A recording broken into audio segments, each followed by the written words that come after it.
Hello 10th students. இப்போ English model question paper பார்க்க போகிறோம். First part 1. பார்ட் 1ல் 14 1 மார்க்கு, அப்புறம் பார்ட் 2ல் 2 மார்க்கு. அதில் செக்ஷன் 2 வந்து அப்ரிசியேஷன் கொஸ்டின், செக்ஷன் 3 வந்து கிராமரு, செக்ஷன் 4 வந்து டெவலப்பிங் தி இன்ஸ். பார்ட் 3ல் செக்ஷன் 1 வந்து பேராகிராஃப், ப்ரோஸ் பேராகிராஃப்.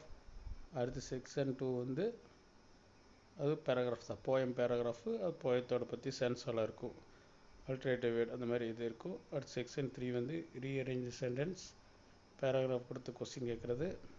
அப்புறம் advertisement section 4 advertisement, report writing, letter writing, picture writing, note making or writing summary of following pages. ரெண்டுமே இருக்குது. ஒன்றா நோட் மேக்கிங் எழுதணும், இல்லைன்னா சம்மரி ரைட்டிங் எழுதணும். அடுத்தது எரர் ஸ்பாட்டிங் போயமு. பார்ட் 4ல் நம்மளுக்கு டெவலப்பிங் த ஹிண்ட்ஸ்.